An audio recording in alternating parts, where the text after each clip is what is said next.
మీరు కేవలం భారతదేశ భవిష్యత్తు కాదు, భారతదేశపు ప్రస్తుత బలం కూడా.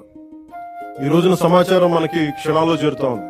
But speed is not truth. ఏదైనా నమ్మే ముందు ఆలోచించండి, అనుసరించే ముందు ప్రశ్నించండి, నిర్ణయం తీసుకునే ముందు పరిశీలించండి.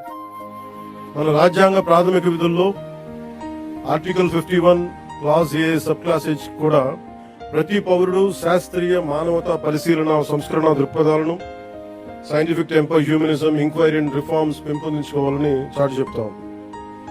మనందరికీ మన అభిప్రాయాన్ని స్వేచ్ఛగా వ్యక్తం చేసే హక్కు ఉంది. అది మన ప్రజాస్వామ్యానికి చాలా గొప్ప బలం. కానీ ఆ స్వేచ్ఛని ఇతరులను దూషించడానికి, తప్పుడు సమాచారం వ్యాప్తి చేయడానికి ఉపయోగించకూడదు. Before sharing, verify data.